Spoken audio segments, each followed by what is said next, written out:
Hello and welcome to Studio Stories, presented by the ARC Foundation for the Arts. Here, we visit artists who have made Baroda their home.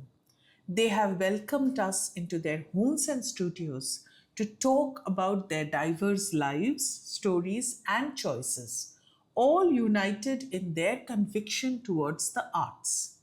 Sachin Karne's earlier practice dealt primarily with figuration and has turned more abstract in recent years. His works speak of nostalgia and a kind of looking back at rural life from an urban lens. For this conversation, Sachin invited us into his studio and took us through his journey of becoming an artist. A curious child growing up in an idyllic 80s vernacular Deccan, he has touching recollections of his youth and the community that drove him to explore and push himself.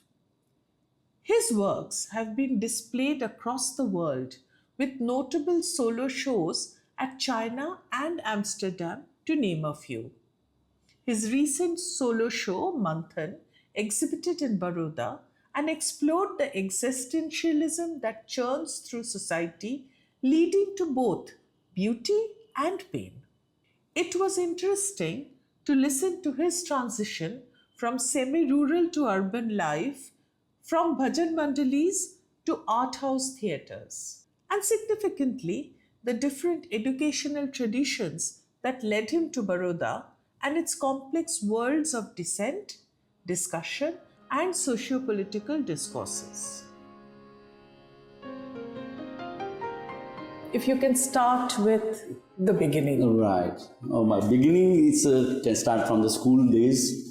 But there's a biggest influence on me that young age. That I was 10 years or so. My brother Sudhir, eldest brother, he was very good naturally. In the sense he'll do it for himself. So he would make excellent sculptures. He will make excellent drawings and paintings. He was I used to look up to him. And we always feel he's gifted, how he does it so easily, so freely. Then in the end become a photographer. And then he more than 50 years now doing photography. Yeah, he's like a studio photography and portraiture and those kind of photography he does. And my brother's studio was in semi-rural area studio. So people would come, somebody dies and they come with a very bad photograph of group photograph. And then that person's photograph, you have to enlarge it. And sometimes he has to, take a photograph of a dead person and keep ready in 10 days because that Shraddha is there. But you have to open the eyes. And my brother would he used to, with the scraping, he used to open the eyes, create background, all kinds of things. It's a different kind of art altogether. And he was very skilled. And I used to actually accompany him for studio for few years actually. I was very good in developing and printing. And my father's friend actually was an artist. So he had a little influence on me saying What was his name? His name was Syed. He was a photographer later on, but he studied fine arts and that's how he started. And then when I went to art college actually to study, so the idea of the art was so different than the idea of art I was exposed to through my brother. So that's how the whole thing started. But the art college being in Pune and all the teachers who studied in JJ School of Art, old JJ School of Art, they had a particular way of teaching and appreciating art. So landscapes and portraits were the main subjects. So compositions, they used to call painting composition. So not very important, it's okay. But landscape, and then everybody would try to excel how beautifully you can make portrait. And then there is another tradition of in teaching, when you invite artists from other states like Nasik had a different distinct of style of working. Kolhapur had a different portraiture style of Abalal Rahman and those people. So they would come and they would give us demonstrations. So that is another biggest drawback I felt. Demonstrations in the sense what happens, they've been doing for so many years, and they keep doing the same thing again and again. So we get that kind of yardstick, so fit into that idea. And then we all, like 20 students, or 13, we had 13 students in a class.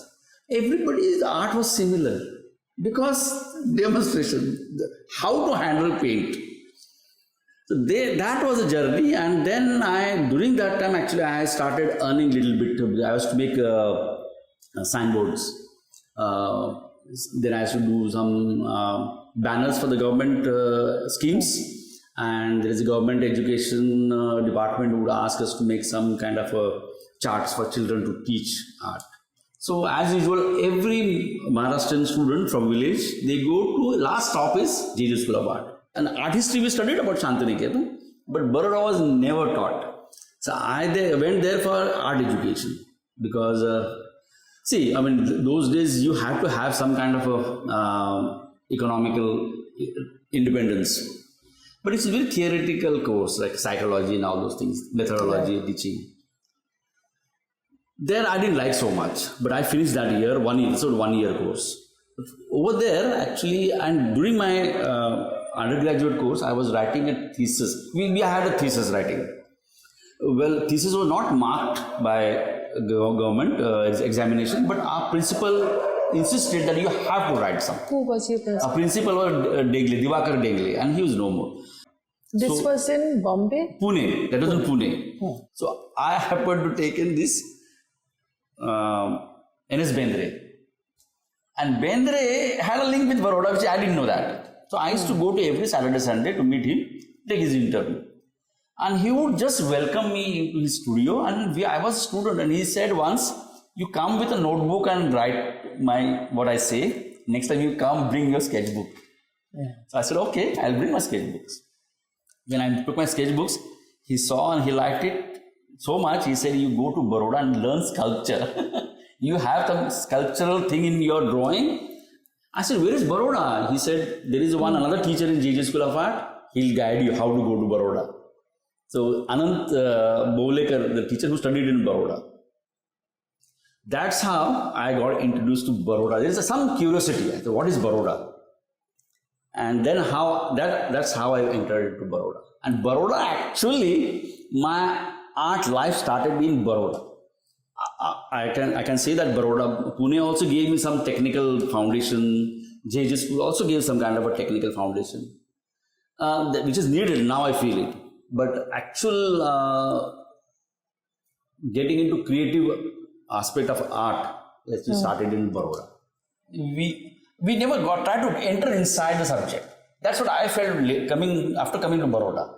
So which were the exhibitions you were seeing, or who were the artists who were popular among the students in Mumbai? Mumbai, we used to go to Mumbai quite often. Students used to go to once or 2-3 months to some big shows, like the Hussain is having a big show, or Akbar Padam Singh was a big star at that time for us. Tayyab Mehta was a big star. These people, Barve, another Prabhakar Barve, we used to actually try and meet him, because he had written a book, Prabhakar Barve, it's called Kora Canvas. And he talked about the agony and ecstasy of the artist of looking at the blank space and how to begin from where. So we used to discuss about reading his book, and then we used to discuss about it. So when we get a chance to go to Bombay and meet him, we used to meet him. So these are like main stars for us those days. I mean, beyond this, we didn't know much. Yeah, see, Bombay, Pune was, I used to live at home, so my life was very secured. But as I said, I used to work to make some money to get some kind of funding for my art practice. And friends, Saturday, Sundays are constantly spent. And actually, we were so immersed in the art that time. And now I feel, looking back, even if you're sitting in the restaurant, the restaurant is going to tea. So we would keep drawing. I don't know why is that. We're talking, but somebody's smoking, we're drawing. Drawing becomes like second nature. And landscape doesn't take long time. But we used to spend whole day. So whole life was around art is happening around. So we had to have a lot of visits to the schools, how they teach, what they do, creating data, what are the drawbacks in teaching art especially. So we used to go to Dadar. There is one school I'm forgetting his name, Balmohan, I think. Balmohan. It's a very well-known school in Dadar. And we used to get a chance to go because JJ school had some reputation. When you say that students from there, they open their doors for you. So we used to go there and we discuss about art and why the art is actually stands last in a school curriculum. What are the drawbacks? Why? So financial and economical first is any parent want to secure that. But art teaching also suffers a lot. But you know, art has always remained like problematic area for the parents. Tell us a little bit about your school days. My school days and my art colleges and things. Our school was actually, we had a very beautiful school. It's a British era school with stone sculptures, architecture. And as usual, we had a very usual school timings. But my time is to go into art department a lot. And we have a few friends. We would actually always, there are some constantly competitions are going on and we are preparing for all those things. There was a good teacher we had an excellent teacher. He engaged us into, suppose those days now we had a Moscow Olympics. So he said, let's make a Moscow Olympics from scrapbook. I was going to start, and really for 1 month of that activity, cutting things from newspaper, putting in a notebook and writing something on that, and doing some drawings. So become excellent scrapbook of Moscow. I still remember Moscow. How much does your childhood influence your practice, the childhood memories? Yeah, it does actually in a way. I mean, you know, subconsciously a lot of things actually remain with you, and you see, when we make art, you constantly revisit the past stories, and that's how you look back your childhood days. You know, best activity for our childhood days was a vacation, right? And every week, our village was in Satara, down south, and every vacation we would go there and just forget about school, right? So and we had excellent farms, mango, and we just whole day we were out plucking mangoes, bathing on the well, and whole day running behind monkeys. And we had actually, now I don't know, but it was a very picturesque village, very beautiful village. And our village used to have only one bus going from Pune to there in a day. And no road from bus stand to home, there's no road, right? So somebody would come with a bullock cart to pick us up. And that rickety road, we would go back, and they could see the bus is coming from Ghats. They are coming, so they would get ready. And it's almost a kilometer long from bus stand to home. We used to actually live in the farm itself. So that's why they call it Marathi. So let's stay in the farm. So we had a few houses and then farms, a few houses and farms, a few houses and farms, like that. So picturesque, I'll tell you, right behind our house was a river, right? And river with rocks. I don't remember the name of the river, but it had all rocks, volcanic rocks. And what happens that after many centuries of water flowing, they become so soft, the rocks. And we used to sit whole day there, and there are some insects float on the water itself. We used to watch all those things. And we had a well, and our cousins would actually, they draw water from the well for the farming. So that leather bag, we call it moat in Marathi. And they take the rivers, the bullocks, and they sing a song, and this Marathi song, they sing, I don't remember the name song, but they would hit the bullock with the sword, and they sit on the rope, and they just run so fast, the whoosh, water come, and we would bathe there. So that was a fun time, really. I still cherish those memories. And we used to really feel sad to leave and go back to school again. Who were the people who were close to you? Actually, our Pishi was my brother, father's sister was we were very close to her, because there are two reasons. We had all this at home. We had these oleographs of Ravi Verma, and oleographs of Ravi Verma actually very diverse. we get to see very few nowadays. We Bhakta Prahlad I haven't seen, but we in Pune you see all the Bhakta Prahlad and all kinds of Puranic things. And she would tell a story of each character every evening, right? And she used to repeat again because there are 10, 12 something, and we used to just listen to their stories and we sleep there. Who were your friends? And my friends were actually, when at home, my friends were actually from different schools. And we had, since we lived in a camp area, so we had a very cosmopolitan crowd. And a lot of Goans people would live in, Muslims also. Yeah. And they all was English medium school children. And we were only the Marathi medium school kids. But we had the sport was such an integral part of that childhood, and we would practice together, we would play together, and every Sunday there was a match, either cricket or football, and we used to take part in different tournaments. Pune had a very long history of football tournaments. The sport was a very important part and very cosmopolitan, celebrating all kind. Our right immediate neighbor was a Christian and Muslim, and celebrating all festivals, eating in their house of all kinds of food. My parents never asked. Now people might be asking, but those days people never asked about what you're eating or what you're not eating. People had different tolerance those days. If I can take you back to your childhood again and start from there, what was the exposure like? Yeah, music, theatre was it was always there, everywhere, But radio.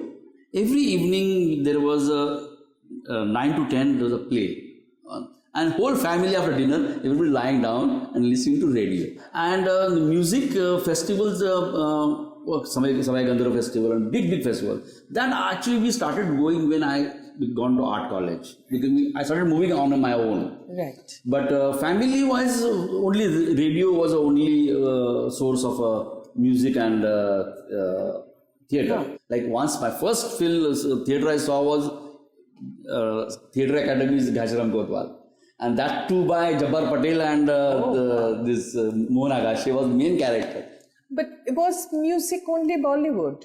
No, Bollywood was actually looked down upon those days. So tell us. So all classical music, and main is like Bhimsen Joshi's bhajans.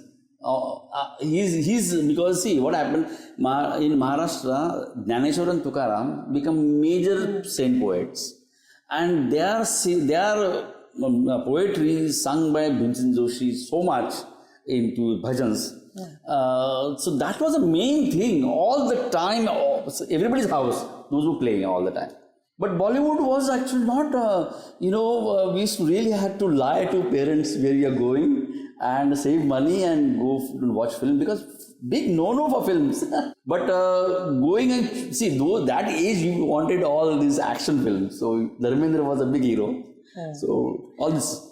So when we talk about culture, we also talk about practices. Our family wasn't very overtly religious. Pilgrimage, yes. And being I'm youngest in the family, I was taken every time. So Pandharpur I've seen when the village temple was not there, even the basic temple was there. I'm talking about 70s. And Kolhapur, and all these Shakti Peeths, my mother used to go whenever she used to take me. But cultural practice, religious wasn't overtly into our lives, dictating our lives.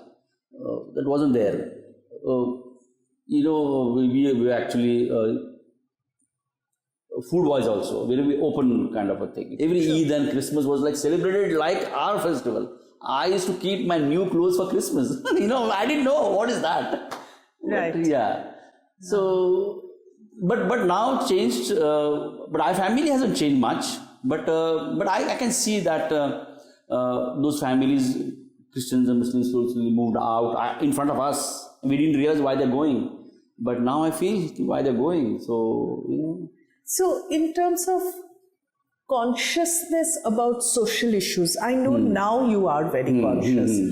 When did it start? When did you start kind of questioning or analyzing or looking at practices? After actually once I started my art college, in Pune, 1981. I was maybe 18 years old at that time. There actually I met some friends, and then we started going. We were talking all the time about art. We were discussing about art. But literature and theatre, these two things influence us so much about not to take as a face value of anything. You just cross question everything every time. So that's how I become much more aware of social issues. Yeah. So women's issue. There was an entire play. It's called Charles Saugi, women directed film. Rohini Hatangadi was playing the film, acting, and all four generations were in one's home. And then actually, what women go through. I mean, I'm talking about 1982 or something. And there, that is opened whole things. We never thought about it. We always never crossed our mind. Like, is it like that? हमको लगा था everybody's like us only. So that we become sensitized on when I reached the art college. Then our friends, girls were there. They were very open. They were very. They were questioning also themselves, asserting their views. My sisters grew up in front of me, married and went, and never realized they have any issues. So that time you start introspecting. Am I looking at those things? Then we realize these issues. There's a Dilip Chitre is a great writer, poet. He translated so many Dalit literatures into his writing. His best friend was Namde Dasar, was again Dalit Panthers' main writer. And they had a different lingo altogether, Marathi. It's Marathi, but different language. There are a lot of people I tried to discredit earlier. This is Ashuddh Marathi. Sure. So Dilip Chitre was the main guy he said, who is calling it Ashuddh? What you're talking about? Dhaneshwar was talking in Prakrit, was not Marathi even, but we call it Marathi. But Namde Dasar is. So he brought back that language. And then see, and Dalit Panther was the fighters. So they pushed their way. Then the whole lot of theatre people, poets came up, Narayan Surve kind of guys, came up with their own issues. Once I started reading in Marathi, started seeing the plays in Marathi, then different social hierarchies came in forth. So it's become like a norm. Right. Discrimination becomes like an accepted thing. So you don't realize it unless you have been discriminated. That's so it's very like true. that. That's very true. So that I think that, and actually art is the biggest eye opener to me. I felt. So when your art started reflecting these thoughts? Yeah, once I finished my art college days in Pune, I came to Baroda. That was a big shift in terms of city-wise also, and whole idea of art. We had an idea of art is like representational art. You see something and you draw something as good as possible, as real as possible. That was a yardstick of judging artwork. When I came to Baroda, I didn't know first 6 months what to do. And our teacher, Ghulam Muhammad Sheikh, he used to come and see, just go. I was just drawing. Because I can't sit quietly. So I was just drawing, and I said, then once I asked him, what should I paint? What is there for me to put into canvas? I don't know. I've been seeing around and painting those things. Then the Ghulam Sheikh told me, you have a bicycle? I said, yes. He said, take a bicycle and go into city every day. And you draw whatever you want to draw. But you spend time, few hours, and they come back. You do it for a few days, and then we'll discuss about it. So I did it almost a month or so, and then he started talking to me. Now, what you saw around, do you feel you have to respond to those things? This is a new word for me actually. Responding through art was a new thing. When we were reading and we didn't realize actually writers is responding to his issues. Then I realized, I said, yes. He said, you do that. So you see something and you feel that I can respond to this thing. Suppose you say, shuru mein, you might feel it ki like old city is too congested. And you want to express that through your congestion, through your work, also is welcome. You start somewhere like that. So that's how, and Baroda, art college especially, it was so unstructured. It was like, I don't know, it's like a forest. Kuch nahi idhar. In a sense, nobody's telling you what to paint. Nobody's telling you how to paint. There is no particular style or language or handling of material. You use watercolor like oil paint like a watercolor is fine. Students come from various backgrounds and they came with their own history. And Malayali is looking at somebody is climbing on the tree differently, and a Gujarati student is talking something differently. Bangladeshi student is talking something differently. And I said, this is, where am I? I mean, hum kahan hai? So that's how I started looking. So what, it's very confusing in the beginning. It was very confusing because we taught to see art, not to read art. So that was the biggest drawback. I started reading in the sense, I learned English here in Baroda. Most students those days would come from vernacular languages and make effort to read until your head aches, and then you started making sense to you. Hostel life was very interesting in Baroda. And Faculty of Fine Arts was like a home. Like you go out, you say, no, you have to go back. Because Sunday was very unbearable. Because until you go there, that's, I think, shell for us to hide there. And students came from various backgrounds. Some are very politically informed. They would discuss about current politics. Some were talking about different issues. They were talking about Nietzsche and Kant and all those things. I said, how do I find? I don't know. I'll talk about Dilip Chitre, Pula Deshpande thing. And world view nahi tha. I mean, and that's how I started participating in conversations. So that transformation is very important, I think. And that happened here. And I don't think anywhere else happens that in this magnitude. So that atmosphere was, I think, was very important. Crossover, I worked in sculpture department a few days.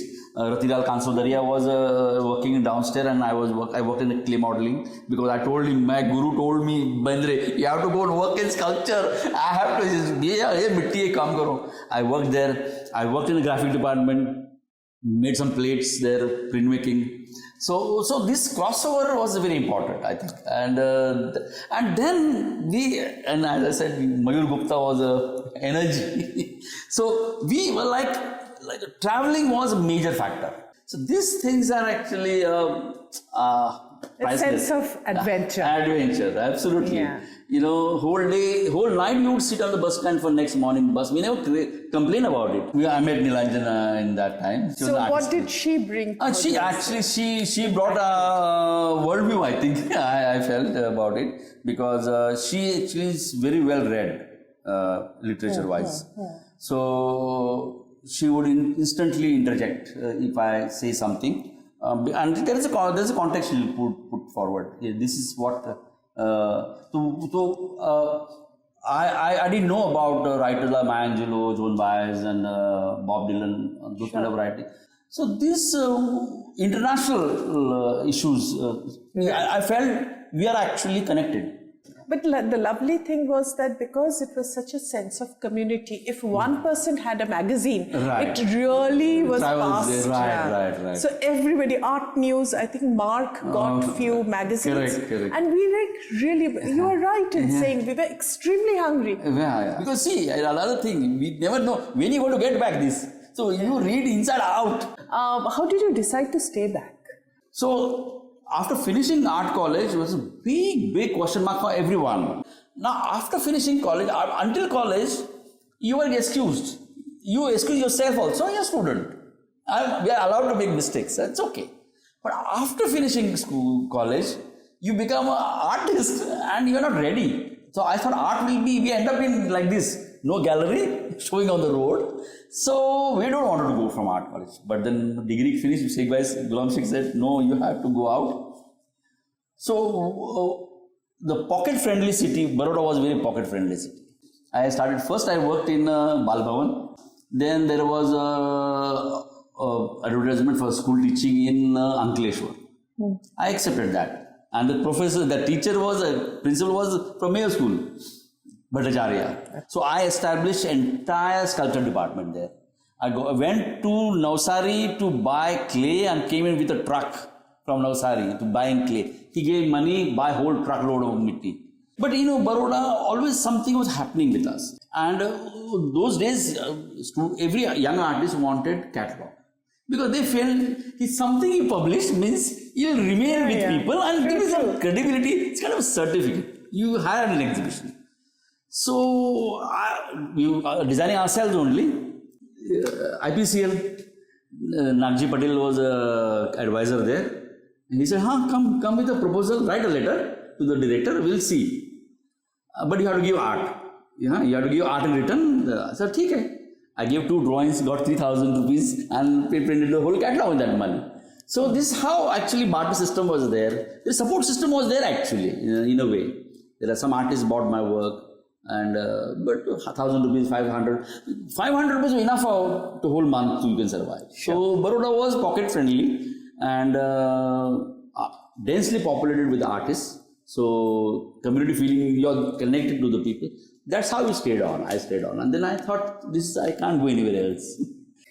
Before we close, can we talk a little about your art with this journey?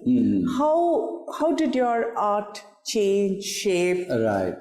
You tell story through narration. So you're telling a linear story or multiple stories. So we were actually fell into that kind of a mold for a few years. Then we started questioning it. I started questioning it like, how can I come out of it? So my art actually changed from very narrative to the minimal in terms of image-wise, but it never became very minimal. In between, become very monochromatic. I used to work in one color for a long time. Drawing remained with me all the time. I love drawing in various mediums. Now also there is a struggle for every painting because it's not resolving. But I keep telling myself not to predeterminedly resolve painting, not predetermine the whole what's happening. Allow it to happen.